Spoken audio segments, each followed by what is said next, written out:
In my talk last night, I was discussing the disparity between the way in which most human beings experience their own existence and the way man's being and nature is described in the sciences. I was pointing out that in such sciences as ecology and biology, ecology, for example, describes and studies the relationship between all organisms and their environments. The way in which they describe human, animal, and insect behavior is in flat contradiction with the way in which most of us experience our thinking and our action and our existence. We have been brought up to experience ourselves as isolated centers of awareness and action, placed in a world that is not us, that is foreign, alien, other, which we confront. Whereas, in fact, the way an ecologist describes human behavior is as an action. What you do is what the whole universe is doing at the place you call here and now. You are something the whole universe is doing in the same way that a wave is something that the whole ocean is doing. This is not what you might call a fatalistic or deterministic idea. You see, you might be a fatalist if you think that you are a sort of puppet which life pushes around. You are separate from life, but life dominates you. But in the point of view I am expressing, the real you is not a puppet which life pushes around. The real deep down you is the whole universe. And it's doing your living organism and all its behavior. It's expressing it as a singer sings a song. We've been hoodwinked into the feeling that we exist only inside our skins. And I was showing last night that that is a hallucination.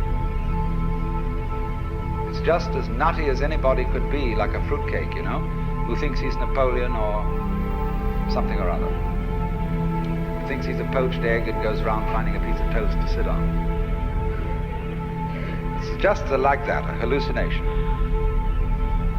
And I was showing how we need to experience ourselves in such a way that we could say that our real body is not just what's inside the skin, but our whole total external environment. Because if we don't experience ourselves that way, we mistreat our environment. We treat it as an enemy. We try to beat it into submission. And if we do that, comes disaster.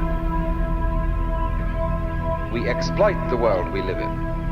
We don't treat it with love and gentleness and respect. We cut down millions of acres of forests to turn it into newspaper, of all things. Lovely trees turned into information about nothing. And we don't replace them properly. We kick the world around in revenge for feeling that really we are puppets which the world kicks around. So my main point last night was then that we need a new kind of consciousness in which every individual becomes aware that his real self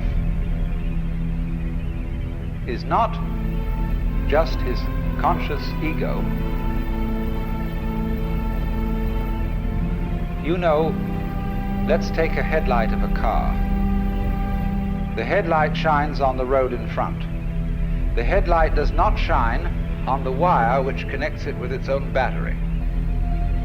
So in a way, the headlight is unaware of how it shines. And in the same way, we are unaware of the sources of our consciousness. We don't know how we know.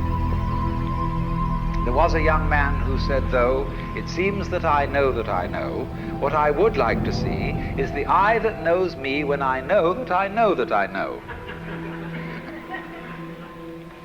And so we are ignorant of, we ignore, it doesn't come within the scope of our attention, how it is that we manage to be conscious, how it is that we manage to grow our hair, to shape our bones, to beat our heart, and to secrete all the necessary fluids that we need from our glands. We do it, but we don't know how we do it.